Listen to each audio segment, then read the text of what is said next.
High সবাইকে, আজকে আমি এই ভিডিওতে শেয়ার করব পরেশনাথের মন্দিরে যাওয়ার পুরো লোকেশন ভিডিওটা এবং একটা লোকেশন ভিডিও করতে গেলে আমাকে যে কতটা ট্রাভেল করতে হয় সেটার বিটিএস। তো আমার বাড়ি বেহালা, আমি 14 নম্বর থেকে অটো ধরে নিয়েছিলাম কালীঘাট মেট্রো স্টেশন অবধি। তো স্টেশনে গিয়ে ফার্স্ট কাজ হলো মেট্রোর জন্য টিকিট কাটলাম।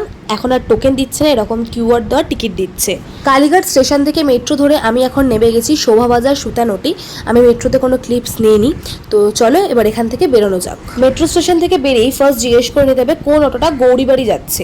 তো আমরা উঠে পড়েছিলাম গৌরীবাড়ির অটোতে। সেই অটোটা মোটামুটি 10-15 মিনিট লেগেছিল যেতে, আর ভাড়া নিয়েছিল 15 টাকা। যেদিকে অটো নামিয়ে দেবে তার অপোজিটেই যে রাস্তাটা যাচ্ছে, ওই রাস্তাটার নাম হচ্ছে গৌরীবাড়ি লেন। তো এই রাস্তা ধরে আমরা সোজা এগিয়ে যাব। এই রাস্তাটা ধরে যেতে যেতে বাঁদিকে দুখানা এবং ডান দিকে একখানা রাস্তা পড়বে, আমরা সেদিকে যাব না। এই রাস্তাটা ধরে আমরা সোজা এগিয়ে যেতেই একটা 4 মাথার মোড় পড়বে, সেখানে দাঁড়িয়ে যদি আমরা বাঁদিকে তাকাই তাহলেই আমরা দেখতে পেয়ে যাব মন্দিরের রাস্তা। এই রাস্তাটার দুদিকেই রয়েছে মন্দির এবং মন্দিরের দেওয়াল জুড়ে রয়েছে বিভিন্ন লেখা, ছবি।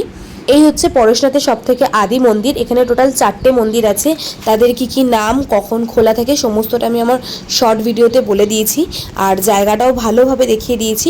তোমরা গিয়ে শর্ট ভিডিওটা চেক করে আসতে পারো, আমার নামের নিচে লিঙ্ক দেওয়া আছে। 1 million zillion jillion dillion cotillion times later. এখন বাজে সন্ধ্যে 7টা, আমরা 4:30টার সময় বাড়ি থেকে বেরিয়েছি, 5:30টায় পৌঁছেছি, ভিডিও করেছি, এখন বাড়ি ফিরছি।